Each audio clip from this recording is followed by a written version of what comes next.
আসেনি মনে না হয়। এসছে দাদা। এসছে দেখুন। হ্যাঁ হ্যাঁ যাও যাও ঘরে যাও ঘরে যাও ঘরে যাও। ঘরে আর ডাকুন, অসুবিধা নেই।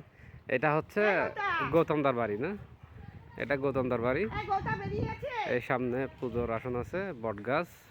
গৌতা বেরিয়ে গেছে, এটা গৌতমদার বাড়ি। বলছি গৌতা বেরিয়ে গেছে। দেখতে বলে বাংলাদেশে যে কালাবাড়িতে আমাদের ফটো দিচ্ছে কালাবাড়িতে। হ্যাঁ, এটা গৌতমদার বাড়ি। সামনে বট গাছ।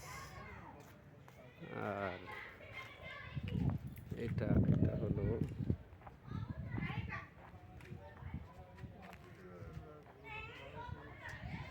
কার্তিক দা। আমার বন্ধু বান্ধব বাংলাদেশ যায়। জি জি। মানে আমি আর যেতে পারি না। ওদের পাসপোর্ট আছে। শুয়ে আছে। হ্যাঁ, ওদের পাসপোর্ট আছে। বাড়ি পাশে নিতে লাগবে। এটা কার্তিক দা, এটা গৌতম। আমাদের নিচে হ্যাঁ।